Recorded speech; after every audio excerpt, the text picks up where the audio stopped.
Sorry, I'm already in Spain. I cannot print out.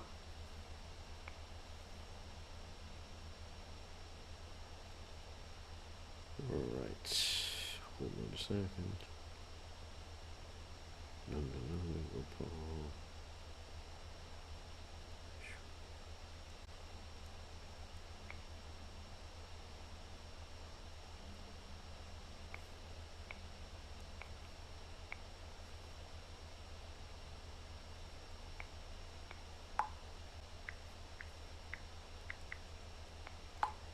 Alright, just one final thing we have to check, and we're ready to go.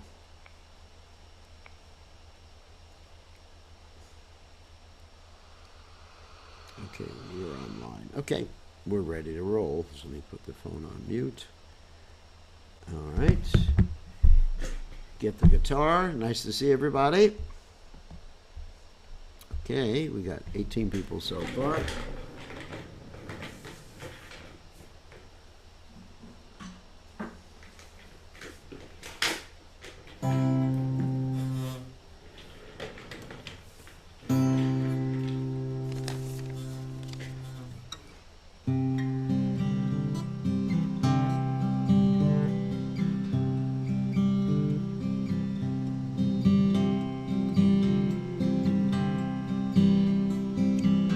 Hey Maro Karuna Koro Vaishnava Gosai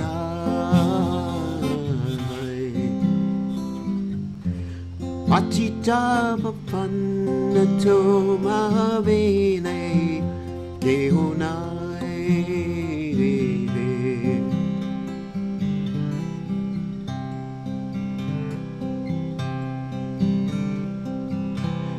Yakarani Kategele Apodureya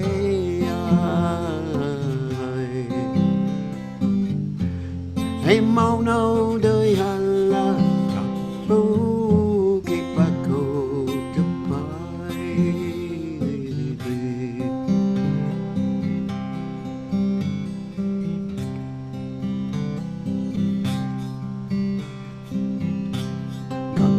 Kakarapara Saoele Pasyate Papan Dashane Bufitchakoro Itoma Gavon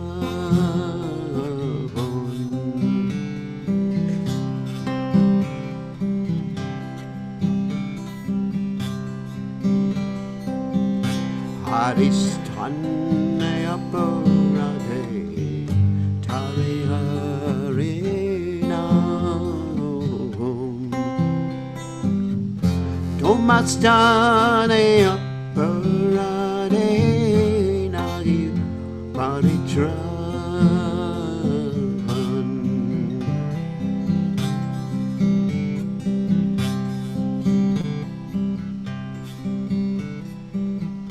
Tomara Ridwaya Sada Govinda Vishram Govinda Kohina Mora Vaishnava Moravan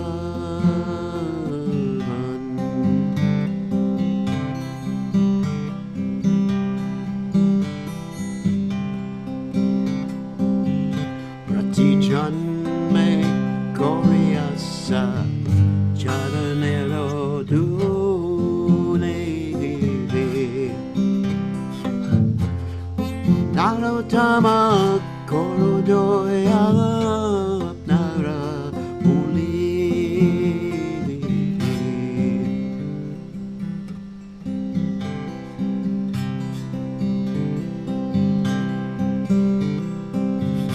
Ebaro Karuna Goro Vaishnava Gosai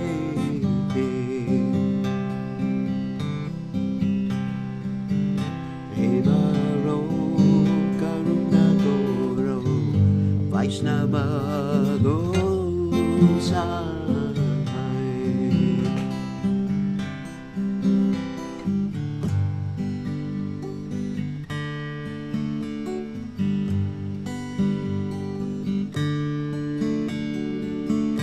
Rama.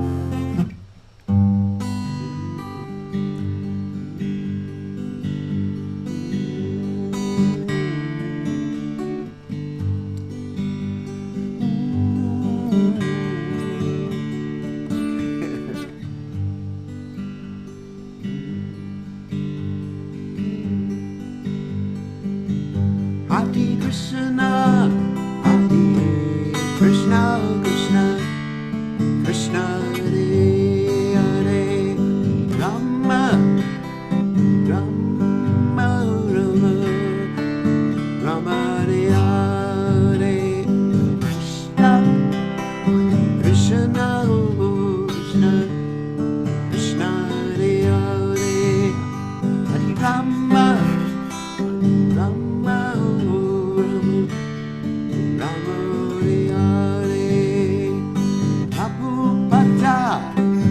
Prabhupada Jaya, Prabhupada Jaya, Prabhupada, Prabhupada, Prabhupada Jaya, Prabhupada Jaya, Prabhupada, Haribo,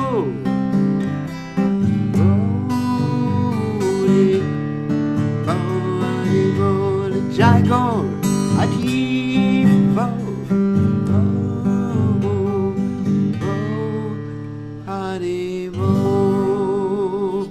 Jai Om Vishnupad Paramahansa Paramahansa All Siddhara Siddhi Shimai His Divine Grace Abhaya Charanada Bhaktivedanta Goswami Srila Prabhupada Ki Jai ISKCON Founder Acharya Srila Prabhupada Ki Jai Anantakoti Vaishnav Vrind Ki Jai Namacharya Srila Haridas Thakur Ki Jai Prem Se Kaho Shri Krishna Chaitanya Prabhu Nityananda Shidwaita Gadadha Shiva Siddhi Gaur Bhakta Vrind Ki Jai Shishi Radha Krishna Govika Bhatnath Shyamakunda Radhakunda Giri Govardhan Ki Jai Vrindavanam Ki Jai, Mathuranam Ki Jai, Jagannath Swami Ki Jai, Yamunamai Ki Jai, Srimati Tulasi Devi Ki Jai, Samaveda Bhakta Vrindi Ki Jai, Gaur Premananda Hari Hari Gaur. All glory is the assembled devotees. All glory is the assembled devotees. All glory is the assembled devotees. All glory is to Shri Guru and Gauranga Srila Prabhupada Ki Jai. Gaur Premananda Hari Hari Gaur. Nama Om Vishnupadaya Krishna Prastaya Budale Srimati Bhaktivedanta Swamini Dinamani Namaste Saraswati Devi Gauravani Pracharane Nivashesha Shunyabadi Paschatya Deja Tarini.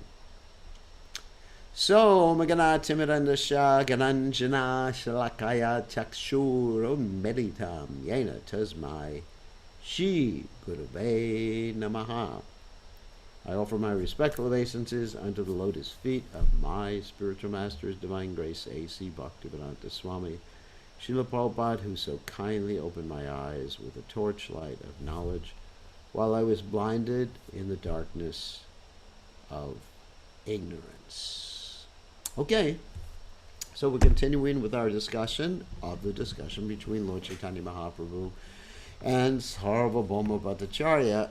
Right now we're in the middle of the 6th chapter of the Madhya Lila, and in this section of the Madhya Lila we've been reading Gopinath Acharya, the brother-in-law of Sarvabhauma Bhattacharya, is having a discussion with Sarvabhauma Bhattacharya about Lord Chaitanya's ontological position. That means who Lord Chaitanya is, what is identity, what's the tattva of Lord Chaitanya. And Gopinath Acharya is citing some Shastra. At the same time, Sarvabhauma Bhattacharya is not accepting, but we will see after he has his discussion with Lord Chaitanya Mahaprabhu about the Atmarama verse from the Srimad Bhagavatam, he will surrender to Lord Chaitanya and understand that Lord Chaitanya is Shri Krishna Chaitanya Radha Krishna. Nahi Anya. He is no other than Radha and Krishna appearing as one in this age of Kali. And he becomes a pure devotee of the Lord from being an impersonalist, Mayavadi rascal. No, he wasn't really a rascal. We don't want to say that about him. Anyway. So, let's go. Okay. Jaya Jaya Sri Chaitanya Jaya Nityananda Jaya Dvaita Chandra Jaya Gaur Bhakta Vrinda Jaya Jaya Sri Chaitanya Jaya Nityananda Jaya Dvaita Chandra Jaya Gaur Bhakta Vrinda Jaya Jaya Sri Chaitanya Jaya Nityananda Jaya Dvaita Chandra Jaya Gaur Bhakta Vrinda. Okay. Now, the Bhattacharya is speaking in this verse. It's 110 in the Madhya Lila, chapter 6. Tave Bhattacharya kahe yago shanirastane Amara name gana sahita kara nimanthrane. So, after hearing this from Gopinath Acharya, that is hearing the Shastric descriptions that prove that Lord Chaitanya Mahaprabhu is the Yuga avatar. Not the Lila avatar, he's the Yuga avatar. Remember that difference. Because he's Chana avatar. Chana avatar means he's covered, not that he is covered, but we are covered, or people are covered, and they can't understand he's the Yuga avatar. Sarvabhauma Bhattacharya said, first go to the place where Sri Chaitanya Mahaprabhu was staying and invite him here with his associates. Ask him on my account. Prasadani Tandre Karahage Bhiksha Paschara Siyamare Karaiha Siksha. Take Jagannath Prasadam and first give it to Chaitanya Mahaprabhu and his associates. After that, come back here and teach me well. Acharya Bhagini Pati Shalaka Bhattacharya Nindastuti Hasi Siksha Karana Acharya. Gopinath Acharya was the brother-in-law of Sarvabhauma Bhattacharya. Therefore, the relationship was very sweet and intimate. Under the circumstances, Gopinath Acharya taught him by sometimes blaspheming him, sometimes praising him, and sometimes laughing at him. This had been going on for some time. So, basically, if one has a very, very, very close relationship with someone, then the relationship is extremely sweet in many ways. Not that it's just like, let's say, sweet words all the time. There can be teasing and laughing and joking and even criticizing each other. This indicates a very, very close relationship. And there's another instance of this in the Caitanya Caritamrta, where Lord Chaitanya Mahaprabhu is actually chastising and criticizing Jagadananda Pandit, because Jagadananda Pandit is giving advice to Sanatana Goswami. And Lord Chaitanya Mahaprabhu is calling him Jaga, not even his name. That shows a very intimate relationship where someone actually shortens your name and say, Jaga. That Jaga, he's advising you, Lord Chaitanya Mahaprabhu said to Sanatana Goswami. He's like a child, and even I take advice from you. So Sarvabhauma Bhattacharya, upon hearing that statement of Lord Chaitanya about Jagadananda Pandit, so Sanatana Goswami got upset, and he said, I can understand that you have a very sweet, intimate relationship with Jagadananda Pandit, and I'm simply getting the bitter nimba, like a nimba is very bitter, like nim tree, bitter nimba words of praise. So sometimes it's like that. Sometimes when you praise someone, it's not such a close relationship. Sometimes you do. It's not that if you praise someone that it's a bad relationship, but sometimes if you praise someone, it indicates, you're just like a little careful with that person because you have to walk on thin ice. I don't know if if any of you understand what it means to walk on thin ice. Walking on thin ice means, let's say if the river freezes over or the lake freezes over and you walk on it, and it's very thin, you could fall through it any minute.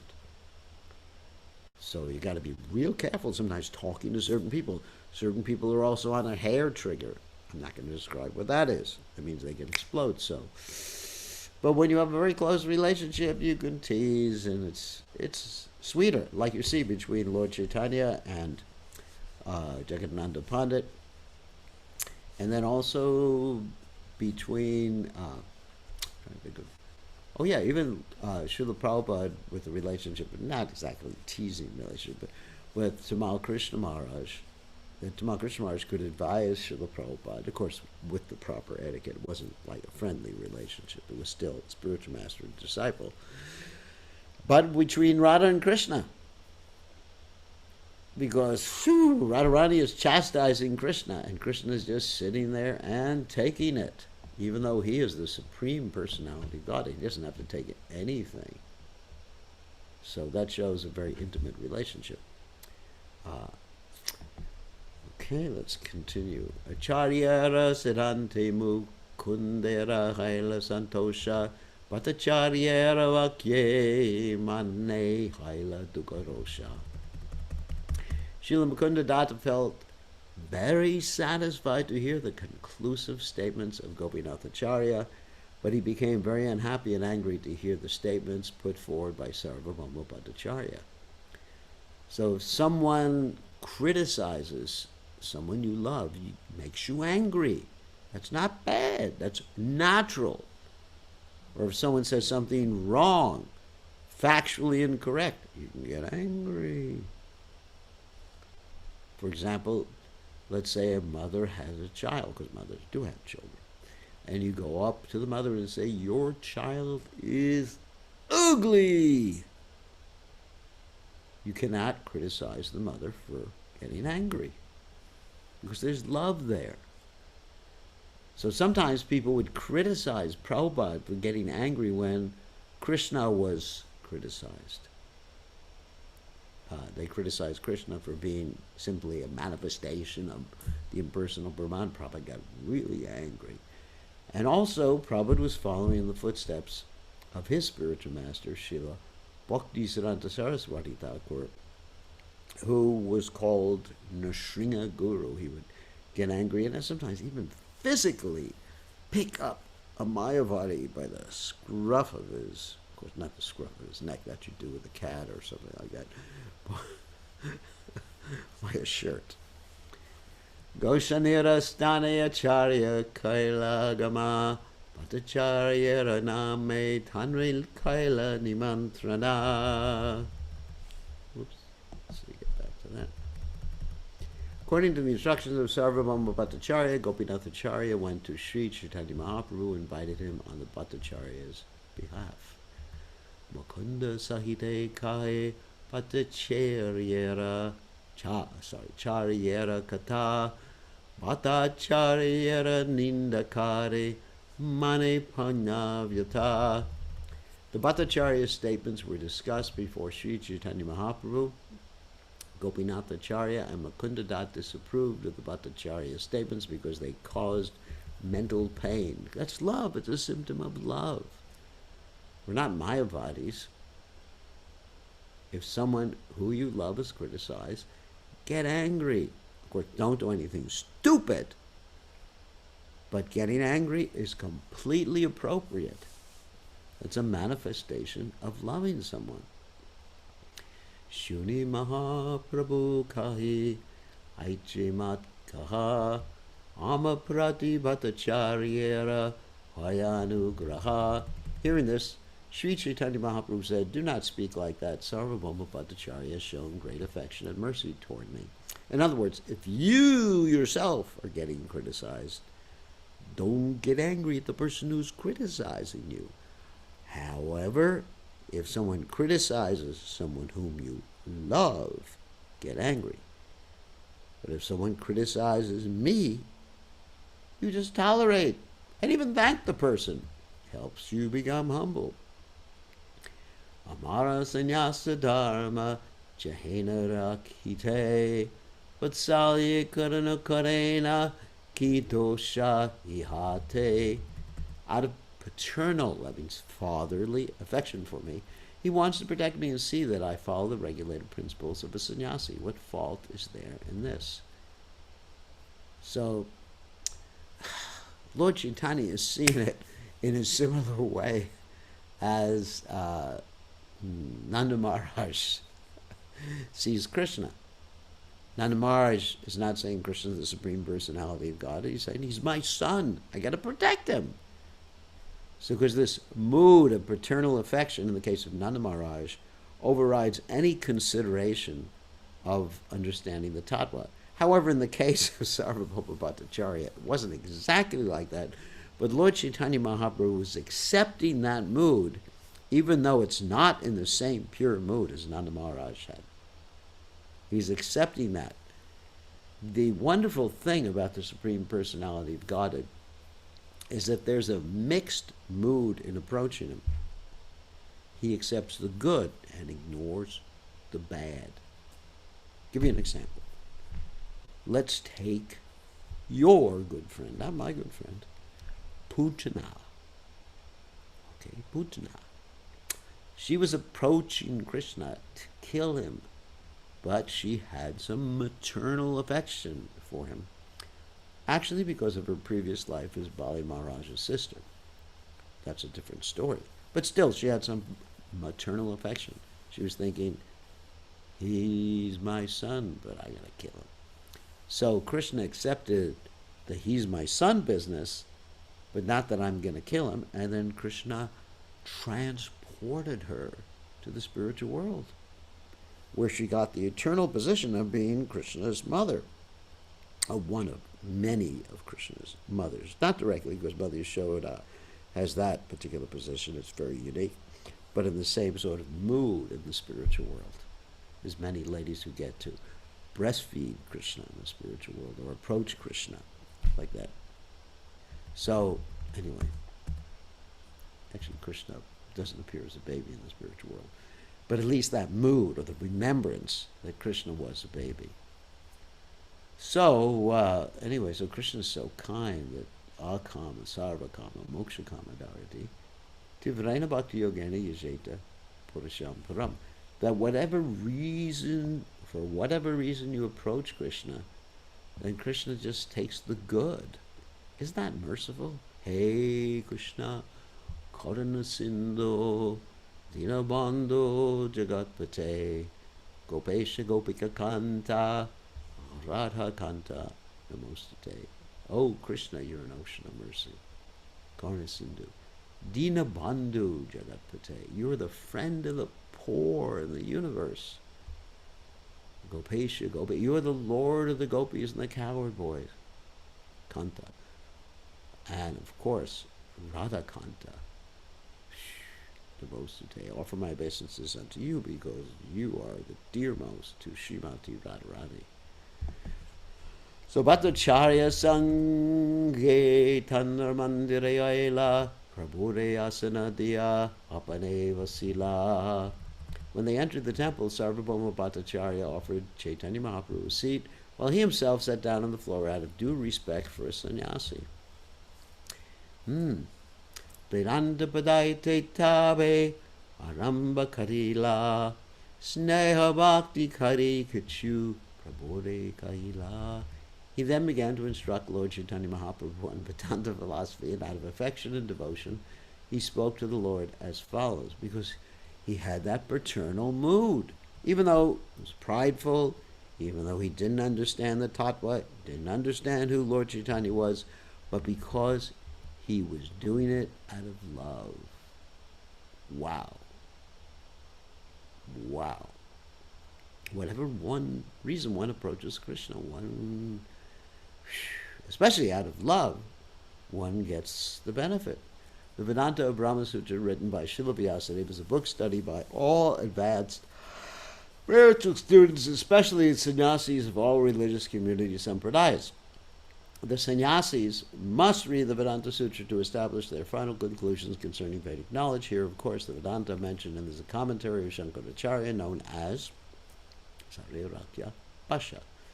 Sarvabhauma Bhattacharya intended to convert Chaitanya Mahaprabhu, who was a Vaishnava sannyasi, into a Mayavadi sannyasi. He therefore made this arrangement to instruct him in the Vedanta Sutra according to the Sarirakya commentary of Shankaracharya. All the sannyasis of the Shankara Sampradaya enjoy seriously studying the Vedanta Sutra with the Sarirakya Bhasha commentary. It is said, Vedanta Vakyeshu Sadha Ramanta. One should always enjoy the studies of the Vedanta Sutra. Now, if you study the Vedanta Sutra with a Mayavad commentary, or Shankaracharya's especially, you will not enjoy. Shoo! My God, how can you enjoy that? So one may say, why aren't we studying the Vedanta in the Krishna conscious movement? What's wrong? Why hasn't it been published? Well, I got news for you. The commentary on the Vedanta for us is what? Srimad Bhagavatam.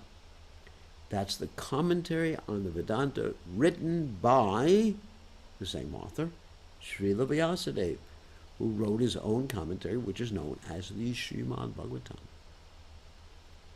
And pretty much begins with the same verse as the Srimad Bhagavatam anyway. So, Vedanta Shravana, Sannyasira Dharma, Nirantarakara Tumi Vedanta Shravana. The Bhattacharya said, hearing Vedanta, okay, let's understand what Vedanta means. Veda means knowledge, Anta means the conclusion or the end of knowledge.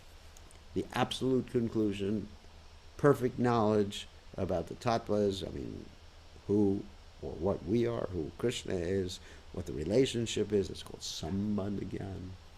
And then Abhideya Gyan, what to do about it, and Prayojana Gyan, the ultimate realization. So hearing Vedanta philosophy is the sannyasi's main business.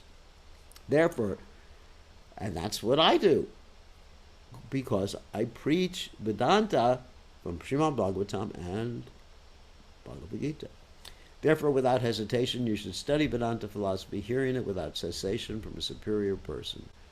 Prabhu Kahe, that means the Lord Chaitanya said, More tumikara anugraha, say, kartavya, tumiye mora kaha. Lord Chaitanya replied, you are very merciful to me, and therefore I think it is my duty to obey your order. Satadina paryanta haiche karena shabane balamanda nahi kahe vasimatra shune. Thus for 7 days continually, Sri Caitanya Mahaprabhu listened to the Vedanta philosophy expounded by Sarvabhauma Bhattacharya. He was really patient. However, Chaitanya Mahaprabhu did not say anything and did not indicate whether it was right or wrong. He simply sat there and listened to the Bhattacharya. Astama divase tanre puche sarvabhauma satadina karatumi vedanta shavana. On the 8th day, Sarvabhauma Bhattacharya said to Chaitanya Mahaprabhu, you've been listening to Vedanta philosophy from me, continually for 7 days.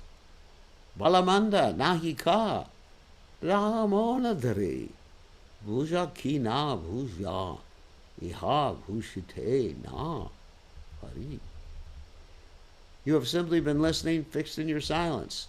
Since you do not say whether you think it is right or wrong, I cannot know whether you are actually understanding Vedanta philosophy or not. Prabhu kahe murkami nahi adhyayana tomara yate matra kariye shavana. Sri Chaitanya Mahaprabhu replied, I'm a fool. Consequently, I do not study the Vedanta Sutra. I'm just trying to hear it from you because you have ordered me. Sannyasira Dharma Laki. And of course, he's just making that up because he's the most expert in philosophy. He's the author of all the philosophies. Vedanta Vid, Evakrid. So he's the author of Vedanta. He's a knower of Vedanta. Sannyasira Dharma Lagi Shravana Matra Kare Tumiye Artakara Ushite Na Pari Only for the sake of executing the duties of the renounced order of sannyas do I listen. Unfortunately, I cannot in the least understand the meaning you are presenting after 7 days. So Sri Caitanya Mahaprabhu presented himself as if he were a sannyasi in name only, or in other words, a number one fool. Mayavadi sannyasis in India are very much accustomed to declaring themselves Jagat Gurus, teachers of the world. Actually, the word Jagat means the universe. Although they have no information of the outside world and are limited in their experience to a small town or village, or perhaps to the country of India. Nor do such sannyasis have sufficient education. Unfortunately, at the present moment, there are many foolish sannyasis both in India and elsewhere who simply read and study Vedic literature without understanding the purport. When Caitanya Mahaprabhu was having his discussion with the Chand Kazi, the Muslim magistrate of Navadvipa, he recited a verse from the Vedic literature to the effect that the order of sannyasis is prohibited in this age of Kali. Yes.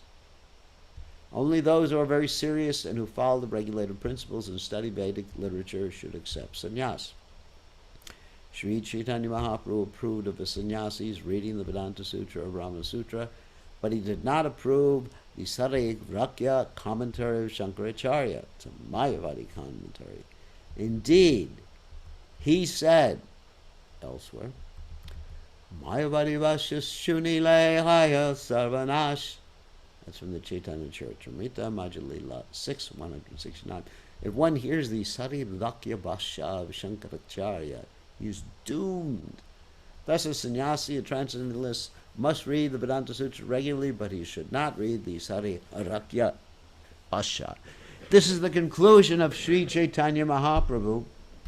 The real commentary, this is what I just said, in the Vedanta Sutra is Srimad Bhagavatam, Artoyam Brahma Sutra Nahum. Srimad Bhagavatam is the original commentary on the Vedanta Sutra written by the author himself, Srila Vyasadeva. And I explained that earlier to everyone. Bhattacharya kahena bhushiyena yana yara bhushibara lagi seya huche punarvara. Sarvabhauma Bhattacharya replied, I accept that you do not understand, yet even one who does not understand inquires about the subject matter. Tumi shuni rahamona matradhari hridaye giyache tumara ujite na pare. You are hearing again and again, yet you keep silent. I cannot understand what is actually within your mind. Prabhu kahi sutrarartha bhujiye nirmala tomara vyakya shuni mana hayata vikala. Sri Caitanya Mahaprabhu then revealed his mind, saying, I can understand the meaning of each sutra very clearly, but your explanations have simply agitated my mind. In other words, he's saying, you don't know what you're talking about. You're deviating from the actual meaning in your commentary, or in the commentary of Shankaracharya. The factual meaning of the aphorisms of the Vedanta Sutra is as clear as sunshine. The Mayavadi philosophers simply try to cover the sunshine with the clouds of interpretations imagined by Shankaracharya and his followers. So this word interpretations is very interesting, and it's used in different ways in different contexts. You know, sometimes Prabhupada said we shouldn't interpret the Shastras. In other words, give a speculative meaning of the Shastras, of the scriptures, as we read them. And in other times, Prabhupada has recommended we should speak our interpretations of the Shastras, meaning we should explain the Shastras according to our disciplic succession, the Acharyas in our disciplic succession, and other Shastras. So the word interpretation is a kind of funny word, which can be used differently in different contexts. It's not that we don't interpret things, you know, like if Krishna says, for example, what? Dehino sminyata dehe. That the living entity is undergoing changes of body, komaram yovanam jara, from babyhood to boyhood to youthhood to old age to death. And, all right, so he gives that explanation. So I may interpret that saying, all living entities undergo these different changes. And of course, the Vedas also say that. Or I may interpret it or apply it to a particular circumstance. Yes, I'm old. Therefore, I've undergone all these changes. So that the meaning of the word interpretation is kind of funny. I'd rather use the word speculation. Sutra, in certain cases, speculation, or let us say explanation. Rather than use interpretation for both things, I'd rather say speculation, which is something you don't want to do, and then explanation, further explanation, or as I say, fleshing out a particular prayer. I hate to use that word, fleshing out, but just like expanding the meaning on the meaning of a particular verse or purport or statement of Krishna or an acharya. Sutrarartha bhashya kahe prakashya tumi bhashya kaha sutrarartha achadya. The meaning of the aphorisms in the Vedanta Sutra contain clear purports in themselves, but other purports you presented simply covered the meaning of the sutras like a cloud. Please refer to Adi Lila, the 7th chapter, verses 106 to 146 for an explanation of this verse. So, give you an example. Krishna in the Bhagavad Gita says, this is one verse, Manmana bhavamad bhakto madhyajima namaskuru. So he says, just think of me, become a devotee, worship, offer your obeisances unto me. So, that's the direct meaning, me. Think of me, manmana, bhava, become what? Mad bhakta, my bhakta, my devotee. Or my obeisances to me. A personal pronoun. So that's the direct meaning, and so the interpretation, the proper interpretation would be, yes, Krishna means himself. But the indirect interpretation that would cover the meaning of that particular verse would be, Krishna doesn't mean himself. He's speaking figuratively, referring to something beyond himself, which is kind of weird. But one great commentator, not great, but, nonsense commentary, he said that Krishna is referring to something unborn, beginningless, not himself. That's kind of stupid. It's like me saying, bring me some, let's say, prasadam. And then you say, well, you don't mean to bring it to you. You should bring it to the chipmunks outside your house. Or throw it in the air. Give it to the Brahman. Sutrera mukya hartana karaha vyakyana kalpanarte tumi taha kara achadana. You do not explain the direct meaning of the Brahma Sutras. Indeed, it appears that your business is to cover their real meaning. In other words, you're cheating, buddy. This is typical of all Mayavadis or atheists who interpret the meaning of Vedic literature in their own imaginative way. The real purpose of such foolish people is to impose the impersonalist conclusion on all Vedic literature. The Mayavadi atheists also interpret the Bhagavad Gita. In every verse of Srimad Bhagavad Gita, it is clearly stated that Krishna is the Supreme Personality of Godhead. In every verse, Vyasadeva says, Shri Bhagavan, that means the Supreme Lord spoke. The Supreme Personality of God has said, or the Blessed Lord said. It is clearly stated that the Blessed Lord is the Supreme Person, but Mayavadi atheists still try to prove that the Absolute Truth is impersonal. The Blessed Absolute Truth. Kind of weird. In order to present their false imaginary meanings, they must adopt so much word jugglery and grammatical interpretation that they finally become ludicrous. Therefore, Sri Caitanya Mahaprabhu remarked that no one should hear the Mayavadi commentaries or purports to any Vedic literature. Yeah, it's stupid to hear that. Upanishad shabdeye mukya harita haya sayarta mukya vyasa sutre sabe kaya. Chaitanya Mahaprabhu continued, the Vedanta Sutra is the summary of all the Upanishads.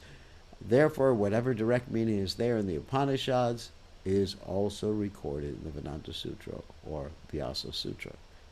So you have many, many Upanishads. There's 108 primary Upanishads, many of which that we study.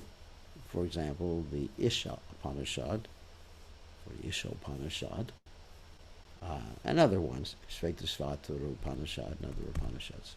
Srila Bhaktisiddhanta Saraswati Thakur has explained the word Upanishad in his Anubhashya. Please refer to Adi Lila the 2nd, chapter 5th verse, and Adi Lila the 7th chapter, verses 106 and 108 for his explanation.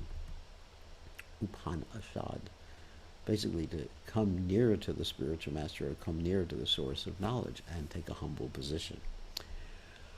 Mukyartha Chadiyakara, Konartha Kalpana, Abhida Vritti Charikara, Shabdera Lakshana. For each sutra, the direct meaning must be accepted without interpretation. However, you simply abandon the direct meaning and proceed with your imaginative interpretation. Ramanera Madhya Shruti Ramana Pradana Shrutiye Mukyaranta Kahe Se Pramana. Although there is other evidence, the evidence given in the Vedic version must be taken as foremost. Vedic versions understood directly are first-class evidence. Works that should be consulted are Srila Jiva Goswami's Tattva Sandarbha 10-11. So the Tattva Sandarbha is a treatise on epistemology. That means, how do you know what you know? And in the Tattva Sandarbha, it's established that the Srimad Bhagavatam is the ultimate, incontrovertible source of knowledge for us. Srila Baladev Vidyabhushana's commentary on that and the following verses of the Brahma Sutra, Shastra Yonitvat, that's from the Vedanta Sutra 113, and Tarka Pratishtanat, that's 2.1.11, and Shrutestu Shabda Mulatvat, that's 2.1.27, is commented on by Sri Ramanujacharya, Sri Madhvacharya, and Sri Madhvacharya and Sri Baladev Vidyabhushana.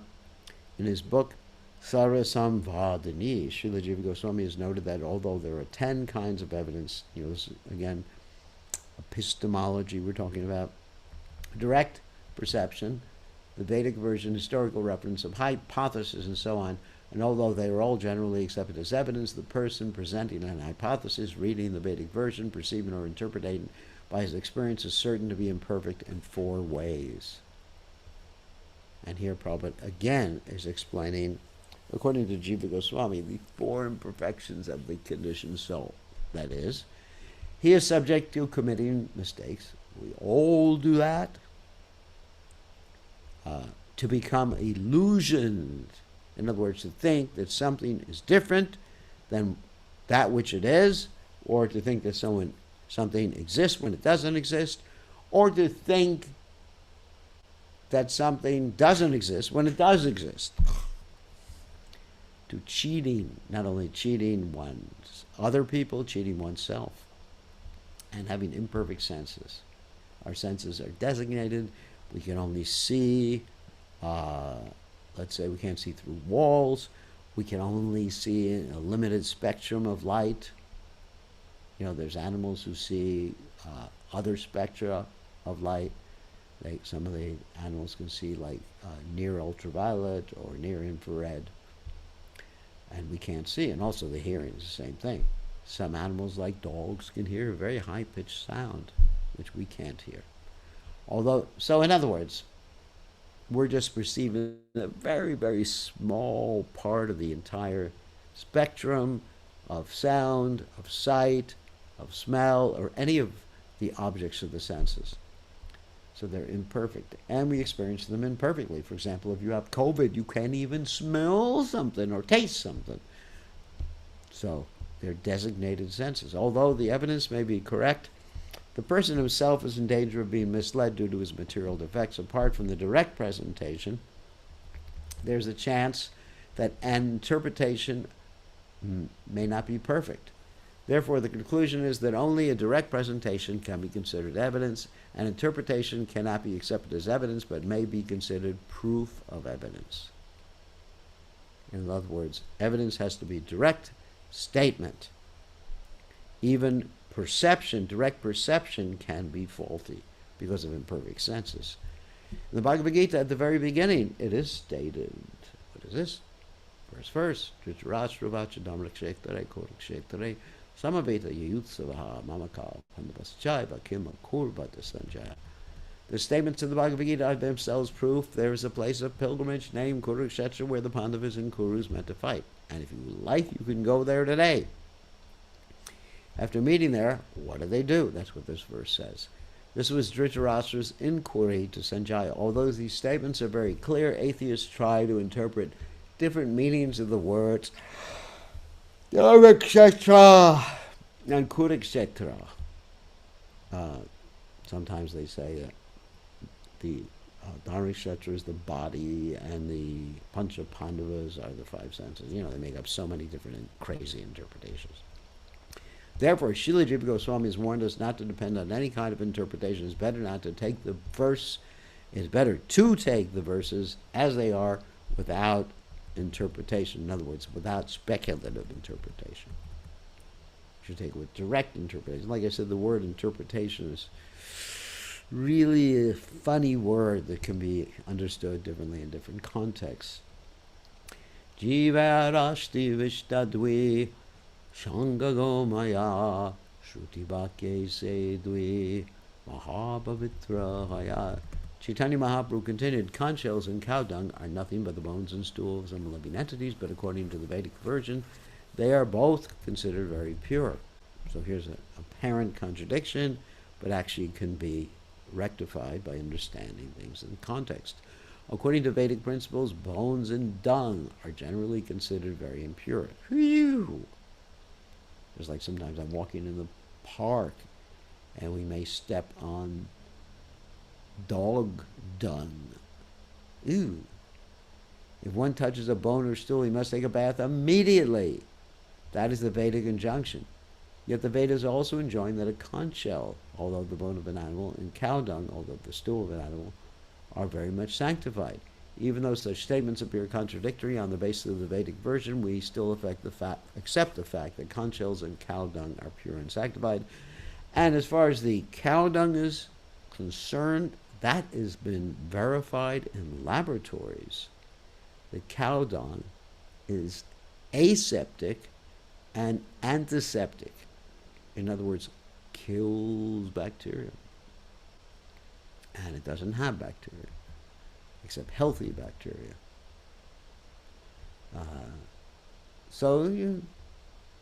Anyway, that's a fact. Swata pramana veda sachaye kaya lakshana karile swata pramanya hani haya. The Vedic statements are self-evident. Whatever is stated there must be accepted. If we interpret according to our own imagination, the authority of the Vedas is immediately lost. In other words, you're using the Vedas to present your own opinion instead of the Vedas' opinions. Prabhupada said, if you have some philosophy to present, don't use the Bhagavad Gita for it. If you're going to use the Bhagavad Gita, present what's in the Bhagavad Gita. But write your own book. Instead of the Bhagavad Gita, the Rascal Gita you can write. That's more honest. Prabhupada said, at least be honest. Out of the four main types of evidence, direct perceptions, that means with the eyes, hypothesis guessing, historical reference, and the Vedas, Vedic evidence is accepted as the foremost. If we want to interpret the Vedic version, we must imagine an interpretation according to what we want to do. First of all, we set forth such an interpretation as a suggestion or hypothesis. As such, it is not actually true, and the self-evident proof is lost. In other words, this is what many scientists do with scientific theories. They come up with a theory first, and then they fit the evidence to that theory. And then later on, they find out that there's contradictory evidence that doesn't fit that theory. So people do that with the Vedas. They have their theory first, and they say, all right, here's the Vedas, and they try to squeeze certain parts of the Vedas or misinterpret or indirectly interpret certain parts of the Vedas to fit their particular theory. First is the theory, then after that is the interpretation of the Vedas. Instead of first there's the Vedas, and then you come up with your opinion based upon the Vedas. So they have it backwards. Srila Madhvacharya, commenting on the aphorism Drishyate 2, that's in the Vedanta Sutra 216, quotes the Bhavishya Purana as follows: Rigyajur Samartaravash Cha Bharatam Pancharatrakam Mula Ramayanam Chaiva Veda Ityeva Shabditaha Puranani Chayaniha Vaishnavani Vido Vidahu Swata Pramanyam Vitesham Natar Kinchid Vicharyate. The Rig Vedas, Yajurveda, Samaveda, Dharmaveda, Mahabharata, Pancharatra, and original Ramayana are all considered Vedic literature. The Puranas that are especially meant for Vaishnavas, such as the Brahma Vaivarta Purana, Naradi Purana, Vishnu Purana, and Bhagavad Purana, that's the Srimad Bhagavatam, in case you didn't know, are also Vedic literature. Therefore, whatever is stated in such Puranas or in the Mahabharata and Ramayana is self-evident. There is no need for interpretation. The Bhagavad Gita is also within the Mahabharata. Therefore, all the statements of the Bhagavad Gita are self-evident. There's no need for interpretation, and if we do interpret, the entire authority of the Vedic literature is lost. In fact, in the Rig Veda, there is the statement, Om Tad Vishnu Paramam Pada Pashanti Yat Surya, that all the demigods, they're looking to Vishnu. And secondly, we have the statement, Itihasha Purananam Panchama Veda Uchate, that the Itihasas, that means the histories like Ramayana, Mahabharata, and the Puranas like the Srimad Bhagavatam are considered to be the fifth Panchama Veda Uchate. Okay, so we ended at text 137. And so now we can take some questions. We got a few minutes left for questions. Hold on a second. Let me allow you to unmute yourselves. Spirit souls. Okay, you are unmuted or allowed to unmute yourselves. Who has a question? No one has a question. Where's Pran Govinda? Okay, Pran Govinda, what's your question? Please accept my humble obeisances always to Prabhupada. Okay, so question. I love your Bengali accent. Bengali. I'm Bengali. Apni Bengali achen. Yes. Maharaj, just curiosity. Thank you very much. You sound like Bengali, merciful. Maharaj. You are so merciful. Karipo sendo. Yeah, that's how they talk. Isn't that how they sound? Yeah, exactly. Maybe Yes. last life you are in Bengal. Sadhuji, give me your mercy, Sadhuji.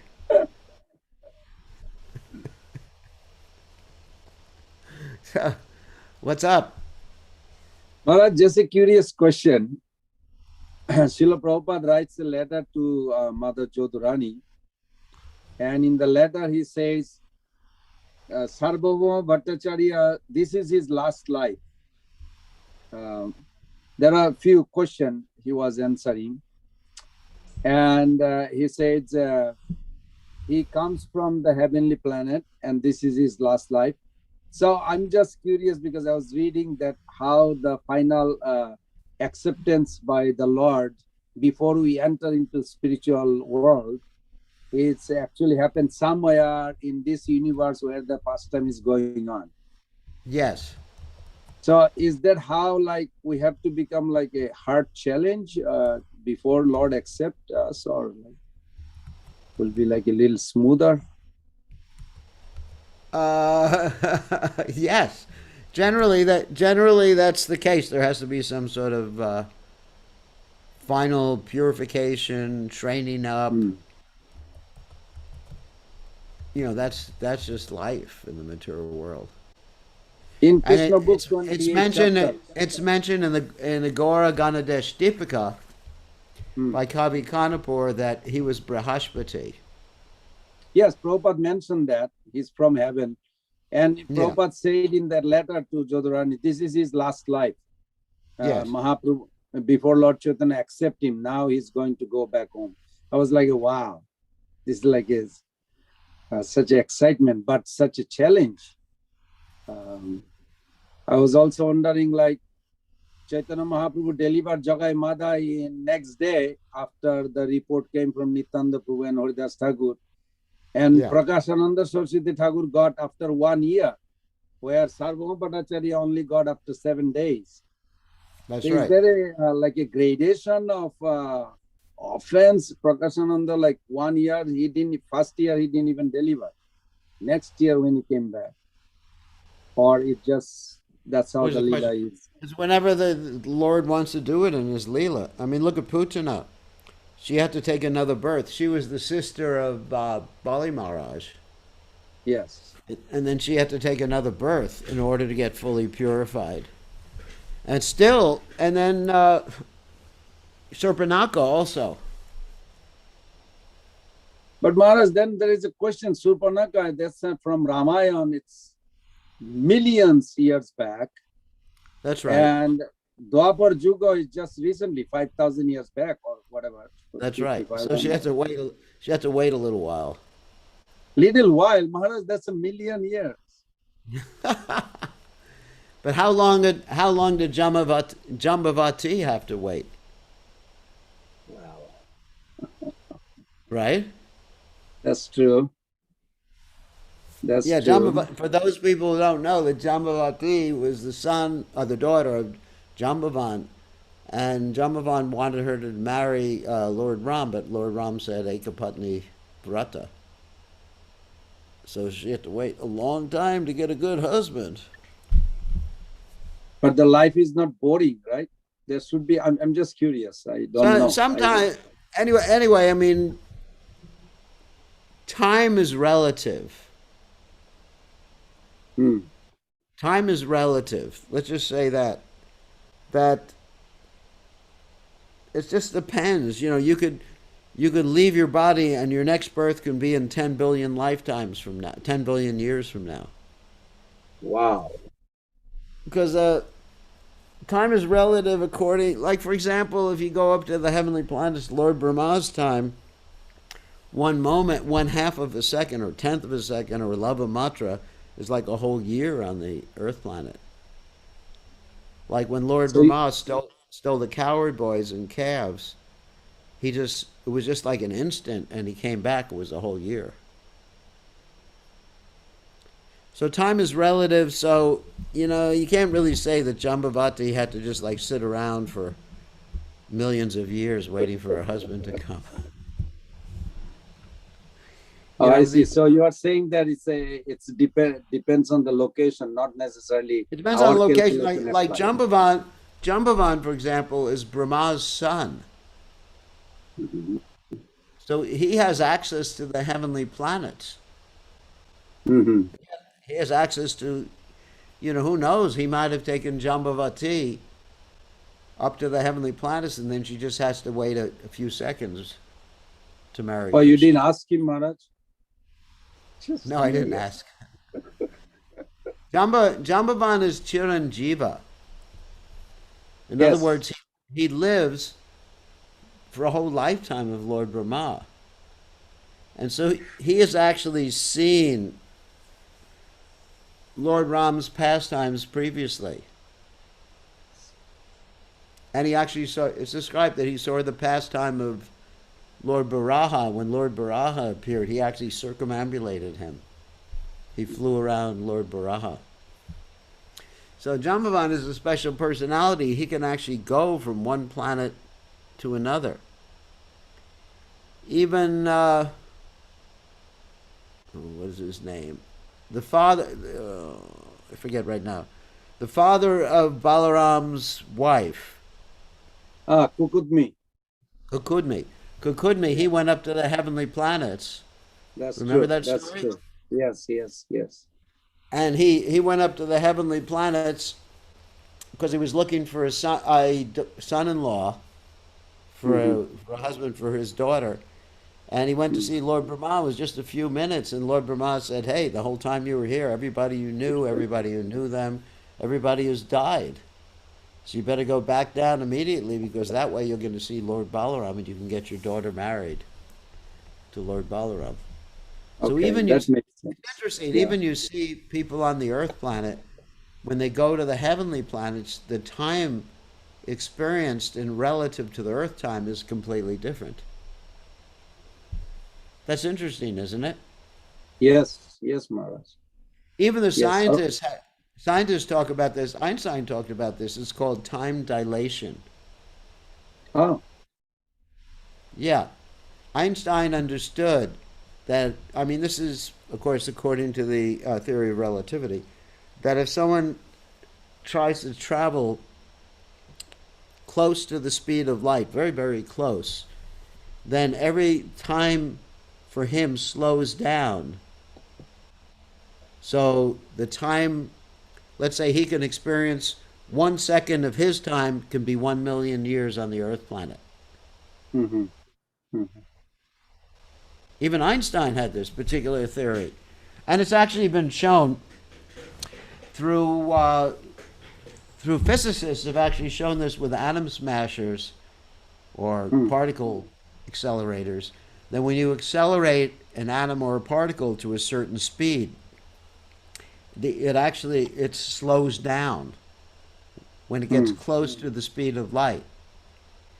And so it's time experience. So what I'm saying is time is relative. So this Yes. is very much similar to what the Vedic literatures tell us about going to heavenly planets. Mm. Like You if you were, just reminded me of Obiram Thakur Maharaj. yeah, Obiram Thakur, he did not take birth in Mahaprabhu's Lila. He just came straight from Govardhan to here. yeah. That's like a mystical. Abhi, 5,000 years it felt like a Abhiram moment. Thakur also had a whip. Yeah. Maharaj, I wish I could get that. I mean, at least one whip. One whip. All right. All right. Good question. Should we let someone else ask a question today? Who else wants to ask a question? I'll take a try. Okay, Jagat. The aphorisms in Vedanta Sutra they still require a lot of knowledge to understand because they are just abbreviations and they use a lot of jargon and so forth. So, Uh, yes and no. Because if you study the Srimad Bhagavatam, then you can understand the aphorisms of Vedanta Sutra. Just like a Janma Jasa Yataha. The absolute truth is that from which everything comes. So, yes, if you don't study Srimad Bhagavatam or Bhagavad Gita, you won't understand it. Or Atato Brahma Jigyasa. Now is the time to look or to inquire is the absolute truth. Actually, Vedanta Sutra, if you've studied Bhagavatam, is quite easy to understand. But if you haven't studied Bhagavatam, then it's kind of difficult. Like if someone says to you, now is the time to search for the absolute truth, then, what does that mean? mhm. Anvyare Vyatare Kavyam Yatshat Sarvada. That's actually a verse from the Bhagavatam which says the same thing. That one should look in every place, in every circumstance, and everywhere for the absolute truth. Anyway, so that's one of the nutshell verses. It's interesting.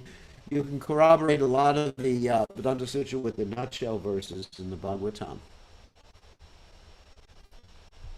The four nutshell verses, anyway. Tavadeva Jigyasa Tattva Vigyasana Anvyavare Directly or indirectly. Yachat Sarvatra Sarvada. Sarvada. Directly or indirectly has to Yeah, come. directly or indirectly in every circumstance. And that's the same thing as the Vedanta Sutras say in Tata Brahma Jigyasa. So it's interesting. You can corroborate a lot of the Vedanta Sutra verses with the nutshell verses in the Bhagavatam. Yes. Ahame Bhagre. Yes. Yeah. Aham evasme vagre. Manya Aham Yat Sat evasme vagre Ram. nannat jat sat asat param. Paschadaham Yadat Etat Yo Vishashayata Soshmi Aham. Aham. There's a Ginger Beta Beta Tattva philosophy in that verse, which is really interesting. So anyway, so I don't want to get too much into details, but the point is, yes, the Vedanta Sutra is very difficult to understand unless one has a commentary. Does that make sense, Jagat? I mean, I'm Yes. sure that most ISKCON devotees who have studied Srimad Bhagavatam and Caitanya Caritamrta can understand the Vedanta Sutra. Because the Vedanta Sutra is written in codes, very short statements. So if one understands how to unpack the codes, they're not actually secret codes. They're just very short statements because people who study the Vedanta Sutra were more intelligent than us. And they can understand, as soon as they said it, Atata Brahmiyasa, that means, or Jamadhyasa Yataha, the absolute truth is that which from everything comes. They can understand exactly what it meant. Rudy? All right? Yes. Has anyone Well, you've actually changed your gender. Yes, Rudy. Oh my I've God. improved my English diction Oh as my well. God, either little Krishna Priya has changed her gender, or someone named Gopal has changed his gender. So We did a swap. he did a swap. Okay. Okay, yeah, Rudy. what goes around, comes around, you know. It's Yeah. a law of karma. So, all right, so what's the question? Has anyone translated Vishwanath Chakravarti Thakur or Baladev Vijayabhushan's Govinda Bhasha into English? I'm sure someone has. I haven't. Yes. I Who can translated it? send it to you, Maharaj. Who translated it? Is it Banu Swami? Bhanu Swami. Yeah, Banu Swami. You haven't read it yet, though, Gurudev? No, I'm still studying Bhagavad Gita. I still haven't figured out I'm not the body. I'm I not love that. you, Maharaj. That's- I love you, Maharaj. You are so humble. Thank you. Thank you. At least someone loves me. I still haven't figured out that eating prasadam is nice. You know, I'm still on that level. I'm still struggling with the six senses in the mind. Vacho vegam, manasa krota vegam, jiva vegam, udara pasthaka vegam. I still don't understand that I'm not an American. I still don't understand that I'm not a member of the Democratic Party. I still don't That I- understand. I don't still That don't I don't know, understand. Maharaj. I still don't understand why Donald Trump lost the election. You know, I'm not on a very high level of devotional service. All right. Anyway, we'll see you. We'll see everybody tomorrow.